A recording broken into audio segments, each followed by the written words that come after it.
ಪೆರಡೂರು ಮೇಳ ಅಂದ್ರೆ ಅದಕ್ಕೆ ಸೋಲಿಲ್ಲದ ಮೇಳ ಅದು. ಹೌದು ಹೌದು ಹೌದು ತುಂಬಾ ಆಟಗಳು, ಆ ವೈಭವ, ಆ ವ್ಯವಸ್ಥೆ, ಆ ಮೈಕೋ, ಆ ಲೈಟ್, ಆ ಸ್ಟೇಜು, ಅದೆಲ್ಲ ಏನೊಂದು ಖುಷಿ ಆ ಕೂಟ. ಆದ್ರೆ ಯಾವ ಪ್ರಸಂಗ ಇತ್ತು ಸರ್? ಆ ವರ್ಷ ಮೇಳಕ್ಕೆ ದಾರೇಶ್ವರರು ಬಂದ್ರು.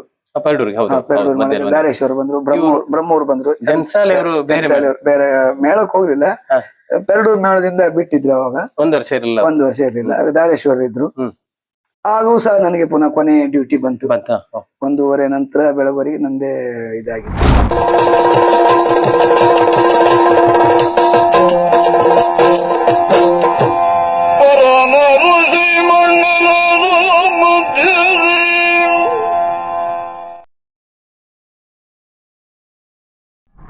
ಆತ್ಮೀಯ ವೀಕ್ಷಕರಿಗೆ ಭಾವಸುಂದನ ಕಾರ್ಯಕ್ರಮಕ್ಕೆ ಪ್ರೀತಿಯ ಸ್ವಾಗತ. ನಾವು ಕಿರಿಮಂಜೇಶದಲ್ಲಿ ಇರತಕ್ಕಂತ ಜನಪ್ರಿಯ ಭಾಗವತರು ಭಟ್ ಸರ್ ಅವರ ಮನೆಗೆ ಬಂದಿದ್ದೇವೆ.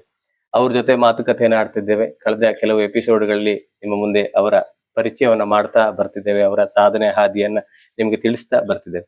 ಹಾಗೆ ಮುಂದಿನ ಅವರ ಹೆಜ್ಜೆ ಏನಾಗಿತ್ತು, ಅವರ ಸಾಧನೆ ಹಾದಿ ಏನಾಗಿತ್ತು ಅನ್ನೋದನ್ನ ಅವರಿಂದ ತಿಳಿಯೋಣ. ಹಾಗೆ ಅವರಿಗೆ ನಮ್ಮ ನಿಮ್ಮೆಲ್ಲರ ಪರವಾಗಿ ಪ್ರೀತಿಯ ಸ್ವಾಗತವನ್ನ ಕೊರೋಣ. ಸರ್, ನಿಮ್ಗೆ ಭಾವಸುಂದರ ಕಾರ್ಯಕ್ರಮ ಪ್ರೀತಿಯ ಸ್ವಾಗತ ಸರ್. ನಮಸ್ಕಾರ. ತಾವು ಪೆರಡೂರು ಮೇಳಕ್ಕೆ ಸೇರ್ತೀರಿ. ಈ ಪೆರಡೂರು ಮೇಳದ ಬಗ್ಗೆ ಮತ್ತೆ ನೀವು ಸೇರುವಂತ ಸಂದರ್ಭದ ಬಗ್ಗೆ ತಿಳಿಸಿ ಸರ್. ಭಾಗವತಿಗೆ ಮಾಡುವುದು ಯಕ್ಷಗಾನ ಎಲ್ಲ ಮೇಳಗಳಲ್ಲಿ ಒಂದೇ ಆದ್ರೂ ಈ ಮೇಳದ ವ್ಯವಹಾರ, ಸಮಯ ಪಾಲನೆ, ಶಿಸ್ತು, ಇದನ್ನೆಲ್ಲ ಅತ್ಯಂತ ಹೆಚ್ಚು ನನಗೆ ಅನುಭವ ಆಗಿದೆ ಪೆರಡೂರು ಮೇಳದಲ್ಲಿ. ಅದು ಅನ್ಯತ್ರ ದುರ್ಲಭ. ಹಾಗೆ ನಮ್ಮ ಯಜಮಾನರಾದಂತಹ ವೈ ಕರುಣಾಕರ್ ಶೆಟ್ಟಿ ಅವರ ಆಡಳಿತವೇ ಹಾಗೆ. ಅತ್ಯಂತ ಶಿಸ್ತುಬದ್ಧ ಮೇಳ. ಯಾವುದೇ ರೀತಿಯ ಅಪಸವ್ಯಗಳಿಗೆ ಅಲ್ಲಿ ಅವಕಾಶವೇ ಇಲ್ಲ. ನನಗೆ ಪ್ರಥಮವಾಗಿ ಅದನ್ನ ಪೆರಡೂರು ಮೇಳಕ್ಕೆ ಬರ್ತೀರಾ ಅಂತೇಳಿ ಕೇಳಿದ್ರು ಸುಮಾರು ಜನ ಇದ್ರು, ಆತ್ಮೀಯರು, ಪೆರಡೂರು ಮೇಳದ ಒಡನಾಡಿಗಳು, ಪ್ರಸಂಗಕರ್ತರು ಎಲ್ಲ. ಆದ್ರೆ ಅಧಿಕೃತವಾಗಿ ನನ್ನನ್ನ ಯಜಮಾನರ ಮನೆಗೆ ಕರ್ಕೊಂಡೋಗಿ ಮಾತಾಡಿಸಿದ್ದು ಯಲಗುಪ್ಪ ಸುಬ್ರಹ್ಮಣ್ಯ ಅವರು. ಹೀಗೆ ಅಲ್ಲಿ ಹೋದಾಗ ಮಳೆಗಾಲದಿಂದಲೇ ಅಲ್ಲಿ ಪ್ರಾರಂಭವಲ್ಲ, ನೆಕ್ಸ್ಟ್ ಮೇಳಕ್ಕೆ ಸೀಸನ್ ಸ್ಟಾರ್ಟ್ ಆಗ್ತದೆ ಅಂತ ಅದು ಹಿಂದಿನ ಮಳೆಗಾಲದ ಆಟದಿಂದ ನಾನು ಸೇರಿದ್ದು. ಬೆಂಗಳೂರು, ಬೊಂಬೈ ಎಲ್ಲ ಆಟಗಳು. ಆಗ ಅಲ್ಲಿಂದನೇ ಪೆರಡೂರು ಮೇಳದ ಒಡನಾಟ. ಆದ್ರೆ ಅಧಿಕೃತವಾಗಿ ನವೆಂಬರ್ ಅಲ್ಲಿ ಮೇಳ ಸ್ಟಾರ್ಟ್ ಆದ್ಮೇಲೆ ಅದರ ಮೇಳದ ಆ ಶಿಸ್ತು. ಆದ್ರೆ ಏನ್ ಮಾಡಿದ್ರು ಅಂದ್ರೆ ನಮ್ಮ ದುರದೃಷ್ಟಕ್ಕೆ ಆ ವರ್ಷ ಕೊರೋನಾ ಬಂತು. 2020 ಕೊರೋನಾ ಬಂತು. 19-20ರಲ್ಲಿ ಕೊರೋನಾ ಬಂತು. ಮೇಳ ಬರೀ 114 ಆಟಗಳಿಗೆ ಮೇಳ ಕ್ಲೋಸ್ ಆಯ್ತು. ಒಳ್ಳೆ ಆಟಕ್ಕೆ ಹೋಗ್ತಾ ಇತ್ತು. ನನಗೊಂದು ಒಳ್ಳೆ ಅನುಭವ ಅದು. ಅಂತಕಂದ್ರೆ ಪೆರಡೂರು ಮೇಳ ಅಂದ್ರೆ ಅದಕ್ಕೆ ಸೋಲಿಲ್ಲದ ಮೇಳ ಅದು. ತುಂಬಾ ಆಟಗಳು, ಆ ವೈಭವ, ಆ ವ್ಯವಸ್ಥೆ, ಆ ಮೈಕೋ, ಆ ಲೈಟ್, ಆ ಸ್ಟೇಜು, ಅದೆಲ್ಲ ಏನೊಂದು ಖುಷಿ ಆ ಕೂಟ. ಆದ್ರೆ ಆ ವರ್ಷ ಮಾನಸ ಗಂಗಾ ಅಂತೇಳಿ ಒಂದು ಪ್ರಸಂಗ ಇತ್ತು. ಪೌರಾಣಿಕವು ತುಂಬಾ ಆಗಿತ್ತು ಆ ವರ್ಷ. ತುಂಬಾ ಪೌರಾಣಿಕ ಪ್ರಸಂಗಗಳಾಗಿತ್ತು. ಹಾಗೆ ಒಟ್ಟು ನಮ್ಮ ಗ್ರಾಚಾರಕ್ಕೆ ಆ ವರ್ಷ 114 ಆಟಗಳಿಗೆ ಕ್ಲೋಸ್ ಆಯ್ತು ಮೇಳ. ಮರು ವರ್ಷ ಹಾಗೆ ಎಷ್ಟು 100 ಚಿಲ್ಲರೆ 104 ಆಟಗಳು. ಆ ವರ್ಷ ನನಗೆ ಕೊನೆಗೆ ಭಾಗವತಿಗೆ ಮಾಡ್ಬೇಕಂತ ಹೇಳಿದ್ರು ಯಜಮಾನ್ರು ಮತ್ತು ಪ್ರಸಂಗಕರ್ತರು ಸೇರಿ. ಆ ವರ್ಷ 3 ಭಾಗವತರು ಇದ್ರು. ಬಿಲ್ಲಾಡಿ ಗಣೇಶ ಮತ್ತು ಜನ್ಸಾಲಿ ಅವರು, ನಾನು 3 ಜನ ಇದ್ದೆ. ಆ ವರ್ಷ ನನ್ಗೆ ರಾತ್ರಿ 2:30 ನಂತರ ನನ್ನ ಪದ್ಯ ಸ್ಟಾರ್ಟ್ ಆಗ್ತಿತ್ತು. ಲಾಸ್ಟ್ ಭಾಗ ಆ ವರ್ಷ ಇಡೀ ಹಾಗೆ ಮಾಡಿದ್ರು. 21ನೇ ಇಸ್ವಿಯಲ್ಲ? 21ನೇ ಇಸ್ವಿ. ಹೌದು. ಆ ವರ್ಷ ನಂಗೆ ಲಾಸ್ಟ್ ಒಂದು ಮೇಳ, ಒಂದು 15 ದಿವಸ, ಇನ್ನು 15 ಆಟ ಇರುವಾಗ ನನಗೆ ಆಕ್ಸಿಡೆಂಟ್ ಆಯ್ತು. ಸ್ಕೂಟರ್ ಅಲ್ಲಿ ಬರುವಾಗ ನಿದ್ರೆಗಣ್ಣಲ್ಲಿ ಗಾಡಿ ಹೋಗಿ ಒಂದು ಹೊಡೆದು ಇದ್ರ ಹತ್ರ, ಕುಕ್ಕಿಹಳ್ಳಿ ಹತ್ರ, ಈಚೆಗೆ ಚೇರ್ಕಾಡಿ ಹತ್ರ. ಆಮೇಲೆ ಆ 15 ದಿನ ನಾನು ಮೇಳಕ್ಕೆ ಹೋಗಿ, ಆಗ ನಂದು ಇಲ್ಲಿ ನೀ ಕ್ಯಾಪ್ ಎಲ್ಲ ಒಡೆದು ಹೋಗಿತ್ತು. ಅದೆಲ್ಲ ಮಣಿಪಾಲದಲ್ಲಿ ಆಪರೇಷನ್ ಆಯ್ತು. ಒಂದು 4-6 ತಿಂಗಳು ನಾನು ಬೆಡ್ ರೆಸ್ಟ್ ಮಾಡಿದೆ. ಅಂದ್ರೆ ನೀವು ಆಟ ಮುಗಿಸಿ ಬರುವಾಗ ರಾತ್ರಿ? ಆಟ ಮುಗಿಸಿ ಬರುವಾಗ ಡೇಂಜರ್ ಅಲ್ಲ ಸರ್? ಹೌದು. ಬೆಳಗಿನ ಜಾವ ಬರ್ತಿದ್ರೆ? ಬೆಳಗಿನ ಜಾವ ಒಳ್ಳೆ ಗಾಳಿ ಬರ್ತಾ ಇತ್ತು, ನಿದ್ರೆ ಬಂತು. 2:30 ನಾನು ನಿಲ್ಸಿ ಟೈಮ್ ಎಲ್ಲ ನೋಡಿದ್ದೇನೆ, ಗಾಡಿ ನಿಲ್ಸಿ. ಬೆಳಗಿನ ಜಾವ 2:15 ಆಗುವಾಗ ನಾನು ಆಕ್ಸಿಡೆಂಟ್ ಆಗಿದೆ. ಅದು ಮತ್ತೆ ಯಾವ್ದೋ ಬೇರೆ ಗಾಡಿಗೆ ಹೊಡೆದಿದ್ದಲ್ಲ, ಬೇರೆ ರಸ್ತೆ ಸೈಡಿಗೆ ಒಂದು ಮರವನ್ನೆಲ್ಲ ಕಟ್ ಮಾಡಿ ಬಿದ್ದಿತ್ತು, ಅದಕ್ಕೆ ಹೋಗಿ ಹೊಡೆದು ಎಲ್ಲ ಆಗಿದೆ. ಹೆಲ್ಮೆಟ್ ಹಾಕೊಂಡಿದ್ರಿಂದ ತಲೆಗೇನು ಪೆಟ್ಟಾಗ್ಲಿಲ್ಲ. ಅಂದ್ರೆ ನೀವು ಡೇಂಜರ್ ರಾತ್ರಿ ಬರುದು. ರಾತ್ರಿ ಪ್ರಯಾಣ ಬಹಳ ಡೇಂಜರ್. ಅದ್ರ ಈಗ ಮೇಲೆ ನಾನು ಕಾಲಮಿತಿ ಹೆಚ್ಚು- ಯಕ್ಷಗಾನ ಜಾಸ್ತಿ, ಅದ್ರ ಮೇಲೆ ಬರ್ಲೇಬೇಕಾಗ್ತದೆ. ಅದ್ರ ಮೇಲಿಂದ ಈ ದ್ವಿಚಕ್ರ ವಾಹನದಲ್ಲಿ ಆಟಕ್ಕೆ ಹೋಗುದನ್ನೇ ನಿಲ್ಸಿದೆ ನಾನು. ಕಾರಲ್ಲಿ ಹೋಗುದು. ಕಾರಲ್ಲಿ ಹೋಗುದು, ಇಲ್ಲದ್ರೆ ಮೇಳದ ಗಾಡಿಯಲ್ಲಿ ತಿರುಗಾಡುದು. ಹ್ಮ್. ಹಾಗೆ ಇತ್ತು ಆಗ. ಆಗ ಮತ್ತೇನಾಯ್ತು ಸರ್ ಮುಂದೆ? ಮಾರನೇ ವರ್ಷ ಮೇಳಕ್ಕೆ ದಾರೇಶ್ವರರು ಬಂದ್ರು. ಪರಡೂರಿಗೆ. ಹೌದು, ಪೆರಡೂರು ಮೇಳಕ್ಕೆ ದಾರೇಶ್ವರ ಬಂದ್ರು, ಬ್ರಹ್ಮೂರು ಬಂದ್ರು. ಜನ್ಸಾಲಿ ಅವರು ಬೇರೆ ಬೇರೆ ಮೇಳಕ್ಕೆ ಹೋಗ್ಲಿಲ್ಲ, ಪೆರಡೂರು ಮೇಳದಿಂದ ಬಿಟ್ಟಿದ್ರು ಅವಾಗ. ಒಂದು ವರ್ಷ ಇರಲಿಲ್ಲ. ಇರ್ಲಿಲ್ಲ. ಆಗ ದಾರೇಶ್ವರ ಇದ್ರು. ಹಾಗೂ ಸಹ ನನಗೆ ಪುನಃ ಕೊನೆ ಡ್ಯೂಟಿ ಬಂತು.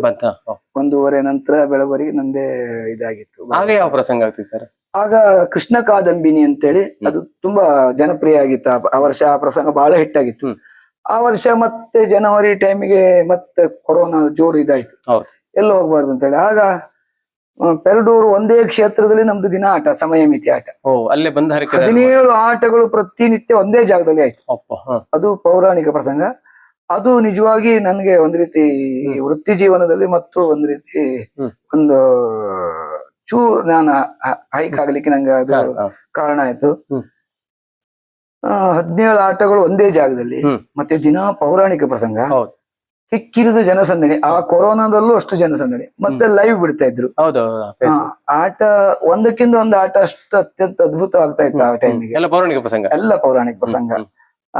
ಅದು ಒಂದು 17 ಆಟಗಳು ಒಂದೇ ಜಾಗದಲ್ಲಿ ಆಗಿದ್ದು ನನ್ಗೆ ತುಂಬಾ ಅದೊಂದು ಹೆಲ್ಪ್ ಆಯ್ತು. ಅದು ಇದು ಆ ವರ್ಷ ಹಾಗೆ ಅದು ಕೃಷ್ಣ ಕಾದಂಬಿನಿ ಮುಗಿದ ಮಾರನೇ ವರ್ಷ ಪುನಃ ಜನ್ಸಾಲಿಯವರು ಬಂದ್ರು ಮೇಳಕ್ಕೆ.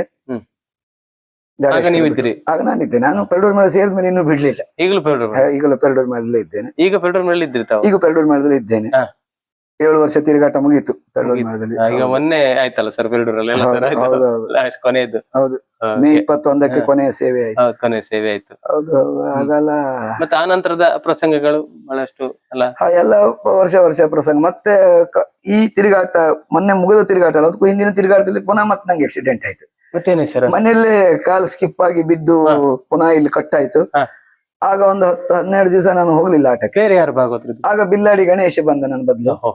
ಮತ್ತೆ ಕಡೆಗೆ ಅವನಿಗೆ ಮೇಳ ಸ್ಟಾರ್ಟ್ ಆಯ್ತು, ನಾನೇ ಹೋಗಿ ಸ್ಟಾರ್ಟ್ ಮಾಡಿದೆ. ಆಗ ಒಂದು 2 ತಿಂಗಳ ನಾನು ಸ್ಟಿಕ್ ಊರ್ಕೊಂಡು ಮೇಳಕ್ಕೆ ಹೋಗ್ತಿದ್ದೆ. ಹೌದು, ಆಗ ಅಂದ್ರೆ ಅಷ್ಟು ದಿವಸವು ಸಾಧಾರಣ ಒಂದು ಆ ವರ್ಷ ನನ್ಗೆ 20-22 ಸಾವಿರ ಕಿಲೋಮೀಟರ್ ಕಾರಲ್ಲಿ ತಿರುಗಾಟವೇ ಆಗಿದೆ.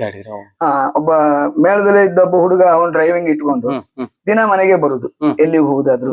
ಮತ್ತೆ ಆಚೆ ಉತ್ತರ ಕನ್ನಡದ ಆಚೆ ಆದ್ರೆ ಯಾರ್ದಾರು ರಿಲೇಷನ್ ಹೋಗುದು, ಅಥವಾ ಮಂಗಳೂರು ಕಡೆಗಾದ್ರೆ ರೂಮ್ ಮಾಡ್ಕೊಂಡು ಉಳಿಯೋದು. ಹೀಗೆ ಅಂದ್ರೆ ಹೇಗಿತ್ತು ಕೇಳಿದ್ರೆ ನನಗೆ ರಂಗಸ್ಥಳ ಹತ್ಲಿಕ್ಕೆ ಆಗುದಿಲ್ಲ ಆಗಿತ್ತು. ತೆರೆ ಬಿಟ್ಟು 4 ಜನ ನನ್ನನ್ನು ಎತ್ತುಕೊಂಡು ತಗೊಂಡೋಗಿ ಸ್ಟೇಜ್ ಮೇಲೆ ಕುಳಿಸ್ತಿದ್ರು. ಸ್ಟೇಜ್ ಮೇಲೆ ಕುಳಿಸಿ ಆಮೇಲೆ ವಾಪಸ್ ಇಳಿಯುವಾಗ ತೆರೆ ಬಿಟ್ಟು ನನ್ನ ಹೊತ್ಕೊಂಡು ಕೆಳಗೆ ಬರ್ಬೇಕು. ಯಾಕಂದ್ರೆ ಸಂಗೀತ ಆದ ಕೂಡಲೇ, ಗಣಪತಿ ಪೂಜೆ ಅದೆಲ್ಲ ಮುಗಿದ ಕೂಡಲೇ ನನ್ನ ತೆರೆ ಬಿಡ್ತಿದ್ರು. ತೆರೆ ಬಿಟ್ಟು ನನ್ನನ್ನು ಕರ್ಕೊಂಡು ಕುಳಿಸ್ತಿದ್ರು, ಮತ್ತೆ ವಾಪಸ್ ನನ್ನನ್ನು ಹಾಗೆ ಮಾಡಿ ಕೆಳಗೆ ಇಳಿಸ್ತಿದ್ರು. ಅದು ಆಕ್ಚುಲಿ ಮರುದಿವಸ ನಾವು ರಾಜಸ್ಥಾನದ ಜೈಪುರಕ್ಕೆ ಹೋಗ್ಬೇಕಿತ್ತು. ಅಲ್ಲಿ ಕನ್ನಡ ಸಂಘದವ್ರದ್ದು ಯಕ್ಷಗಾನಕ್ಕೆ ಹೋಗ್ಬೇಕಿತ್ತು, ಹೋಗ್ಲಿಕ್ಕೆ ಆಗ್ಲಿಲ್ಲ, ಎಲ್ಲ ಮಿಸ್ ಆಯ್ತು. ಅದು ಒಂದು ಅನುಭವ. ಮತ್ತೆ ಯಜಮಾನ್ರು ಹೇಳಿದ್ರು, ನಿಮ್ಮ ಸಾಹಸಕ್ ಮರ್ರೆ ಮೆಚ್ಚುದೆ, ನೀವು ಹೇಗೆ ಈ ನನಗೆ ನಂಬಿಕೆ ಇಲ್ಲ ಆಗಿತ್ತು ನೀವು ಬರ್ತೀರೇನು ಅಂತೇಳಿ. ಆದ್ರೂ ನೀವು ಒಂದು ಆ ಧೈರ್ಯ ಮಾಡಿ ಆ ಅಷ್ಟಿ ಕೂರ್ಕೊಂಡು ಬಂದವರು ಇಷ್ಟೆಲ್ಲ ಮಾಡಿ ಮೇಳಕ್ ಬಂದ್ರಲ್ಲ ಮರ್ರೆ ಅಂತ ಹೇಳಿ. ನಿಜವಾಗಿ ಹೌದು, ಅದೊಂದು ಪ್ರೀತಿ. ಆಟ ನಿಲ್ಬಾರ್ದು, ತೊಂದರೆ ಆಗ್ಬಾರ್ದು. ಹೌದು. ಮತ್ತೆ ಈ ಮೇಳದಲ್ಲೆಲ್ಲ ಇರುವವರಿಗೆ ಅದು ಮೇಳ ಇರುವಾಗ ಅಯ್ಯೋ ಸುಸ್ತು, ಸೆಕೆ, ದೂರ ಹೋಗುದು, ನಿದ್ರೆ ಬಿಡುದು ಅಂತ ಅನ್ಸಿದ್ರು, ಮೇಳ ಮುಗಿದ್ಮೇಲೆ ಆಟ ಇಲ್ಲದೆ ಇದ್ರೆ ಮನ್ಸಿಗೆ ಖುಷಿ ಇಲ್ಲ. ಒಂದ್ ರೀತಿ ಏನೋ ಒಂದ್ ರೀತಿ ಏಕತಾನತೆ, ಒಂದ್ ರೀತಿ ಒಂಟಿತನ ಕಾಡ್ತದೆ. ಮನೆಯಲ್ಲಿ ಸಂಸಾರದೊಟ್ಟಿಗೆ ಇದ್ರು ಆ ಮೇಳದೊಟ್ಟಿಗಿದ್ದ ಖುಷಿ, ನೆಮ್ಮದಿ ಇರುವುದಿಲ್ಲ. ಅದೊಂದು ಮನೆ, ಅದು ಆಟ ಬೇಕೇ. ಈ ಆದ ಗಾಯ ನೋವು ಬೇಗ ಕ್ಯೂರ್ ಆಗ್ಬೇಕು ಅಂತ ಹೇಳಿದ್ರೆ ಮೇಳಕ್ಕೆ ಹೋಗ್ಬೇಕು. ಹೌದೌದು. ಹಾಗೆ ಪುನಃ ಅದು ನೋವಲ್ಲೇ ಪುನಃ ಮೇಳಕ್ಕೆ ಹೋದೆ. ಹಾಗೆ ಇದೀಗ 7ನೇ ವರ್ಷ ಸರ್ ಅಲ್ಲ? 7 ವರ್ಷ ಮುಗೀತು, 8ನೇ ವರ್ಷ. 8ನೇ ವರ್ಷಕ್ಕೆ ಪೆರಡೂರು ಮೇಳದಲ್ಲಿ ಈಗಲೇ ಗೊತ್ತಾಯ್ತು, ವಿದ್ಯುಕ್ತವಾಗಿ ಹೇಳಿ. ಹೌದು ಅಲ್ಲ ಸರ್? ಅಲ್ಲ, ಅದೆಲ್ಲ ನಮ್ಮ ಮೇಳ ತುಂಬಾ ಶಿಸ್ತು. ಅದು ಯಜಮಾನ್ರು ಬಹಳ, ಅವರು ಮೇಳ ನವೆಂಬರ್ ಸ್ಟಾರ್ಟ್ ಆದ್ರೆ ಡಿಸೆಂಬರ್ ದಿಂದಲೇ ಬರುವ ವರ್ಷದ ಸೆಟ್ಟಿಂಗ್ ಎಲ್ಲ ಪ್ರಕ್ರಿಯೆಗೆ ತೊಡಗಿ ಬಿಡ್ತಾರೆ. ಮತ್ತೆ ಅಷ್ಟೊತ್ತಿಗೆ ಹುಡುಕುದೆಲ್ಲ ಪ್ರಶ್ನೆ ಇಲ್ಲ. ಲಾಸ್ಟ್ ಮೂಮೆಂಟ್ ಹುಡುಕುವಂತ. ಈ ವರ್ಷದ ಪ್ರಸಂಗ ಚದುರಂಗ ಅಲ್ಲ ಸರ್? ಚದುರಂಗ. ಹೌದು ಚದುರಂಗ. ಹೌದು ಯಾಕೆ ಬಹಳಷ್ಟು ಜನಪ್ರಿಯಗೊಂಡ ಹೌದು ಪ್ರಸಂಗ ಅಲ್ಲ ಹೌದು ಸರ್? ಹೌದು. ಬಹಳಷ್ಟು ವೇಷಧಾರಿಗಳು ಇದ್ದಾರಲ್ಲ ಸರ್ ಈ ಸರ್ತಿ ಎಲ್ಲ ಸರ್? ಎಲ್ಲರೂ ಇದ್ದಾರೆ. ಹೌದು ವೇಷಧಾರಿಗಳು. ಇದ್ದಾರೆ ಹೌದು, ಹೌದು. ಇದ್ದಾರೆ. ಹಾಗೆ ಜನ್ಸಾಲಿ ಅವರ ಒಡನಾಟ ಹೇಗಿತ್ತು ಸರ್? ಹಾ, ಚೆನ್ನಾಗಿತ್ತು. ಅಲ್ಲ? ನಾವು ಆತ್ಮೀಯತೆಯಲ್ಲಿ ಇದ್ದೇವೆ. ಹ್ಮ್. ಆ ಅವರ ಮನೆ ಫಂಕ್ಷನ್ ಆದ್ರೂ ನಾನು ಹೋಗಿದ್ದೇನೆ. ಹೋಗಿತ್ತು. ಹೌದು ಹೌದು. ಆದ್ರೆ ಅವರು ನನ್ನ ಮೇಲೆ ಪ್ರೀತಿ ಉಂಟು, ನನಗೂ ಅವ್ರ ಮೇಲೆ ಪ್ರೀತಿ ಉಂಟು. ಒಂದು ಉತ್ತಮ ಬಾಂಧವ್ಯ. ಹಾ, ಇದೆ, ಹೌದು. ಇದೆ, ಇದೆ. 7 ವರ್ಷ ಮತ್ತೆ ಅವ್ರ ಡ್ಯೂಟಿ ಅವ್ರು ಮಾಡ್ತಾರೆ, ನನ್ನ ಡ್ಯೂಟಿ ನಾನು ಅಷ್ಟೇ. ಮಾಡ್ತೇನೆ. ಅವ್ರು ಮುಗಿದ ನೀವು ನನ್ನ ಮುಗಿದ ಮೇಲೆ ಅವ್ರು ಮೇಲೆ ಅವ್ರು ಬರ್ತಾರೆ. ಹೌದೌದು. ಕೆಲವೊಮ್ಮೆ ಕ್ವಚಿತ್ತಾಗಿ ಅವ್ರು ಫಸ್ಟಿಗೆ ಹೋಗುದಿರ್ತದೆ, ಹೋಗ್ತಾರೆ. ನಾನು ಸೆಕೆಂಡ್ ಹೋಗ್ತೇನೆ. ಹ, ಹ. ಹಾಗೆ ನಮ್ಮ ಕರ್ತವ್ಯ ನಾವು ಮಾಡ್ತಾ ಇದ್ರೆ ಬೇರೆ ಏನು ಸಮಸ್ಯೆಗಳು ಬರ್ಲಿಕ್ಕೆ ಇಲ್ಲ, ಇಲ್ಲ, ಖಂಡಿತ ಸರ್. ಆಗ್ಲಿ ಸರ್. ಒಂದು ಉತ್ತಮ ರೀತಿಯಲ್ಲಿ ನಡೀತಿದೆ ಬೆರಡೂರು ಮೇಳ. ಬಹಳಷ್ಟು ವರ್ಷಗಳಿಂದ ನಡೀತಾ ಇದೆ. ಆದ್ರೆ ಜನಪ್ರಿಯಗೊಂಡ ಪ್ರಸಂಗಗಳು ಬಹಳಷ್ಟು ಇದೆ. ಅದರಿಂದ ಅದೇ ರೀತಿ ಸರ್, ಬೆರಡೂರು ಮೇಳದ ಪಯಣದ ಬಗ್ಗೆ ಬಹಳಷ್ಟು ತಿಳಿಸಿದಿರಿ ನಮ್ಗೆ. ಈಗಲೂ ಕೂಡ ಅದರಲ್ಲಿದ್ದೀರಿ. ಹಾಗೆ ಬರುವ ವರ್ಷ ಕೂಡ ಅದರಲ್ಲೇ ಸೇವೆ ಸಲ್ಲಿಸ್ತಿದ್ದೀರಿ. ವೀಕ್ಷಕರೇ, ಬೆರಡೂರು ಮೇಳದಲ್ಲೇ ಇದ್ದಾರೆ ಪ್ರಸನ್ನ ಭಟ್ ಸರ್ ಅವರು. ಮುಂದಿನ ವರ್ಷ ಕೂಡ ಬೆರಡೂರು ಮೇಳದಲ್ಲೇ ಸೇವೆ ಸಲ್ಲಿಸ್ತಾರೆ. ಹಾಗೆ ಸರ್, ತಮ್ಮ ಒಂದು ನೆಂಚಿನ ಕಂಠದಲ್ಲಿ ಒಂದು ಭಾಗವತಿಗೆ ಹೇಳುವಂತ ಒಂದು ಆಸೆ ನಮಗೆ. ಯಾಕಂದ್ರೆ ತುಂಬಾ ಹೊತ್ತಾಯ್ತು, ಎಪಿಸೋಡ್ ಬಹಳಷ್ಟು ಆಯ್ತು, ಬಾವಿ ಮುಂದೆ ಹಾಡ್ಸಿಲ್ಲ. ಇವತ್ತೊಂದು ಹಾಡ್ಸಿ ಬಿಡುವ ಅಲ್ಲ ಸರ್? ಮಂತ್ರಿಗಳಿರ ಕೇಳಿರೀಗ ಶ್ರೀಕಾಂತನ ಕಾಣುವ ಯೋಗ, ಶ್ರೀಕಾಂತನ ಕಾಣುವ ಯೋಗ ಬಂತೋ ಮತ್ ಪುಣ್ಯವ ಏನೆಂಬೆವಗಿಲದೆ, ಯೋಗ ಬಂತು ಮತ್ ಪುಣ್ಯವ ಏನೆಂಬೆವಗಿಲದೆ, ಕುಂತಿಸುತನ ಧ್ವರದ ಹಯ ತನ್ನಂತೆ ತಾನೇ ಬಂದುದಿಲ್ಲಿಗೆ, ಮಂತ್ರಿಗಳಿರ ಕೇಳಿರೀಗ.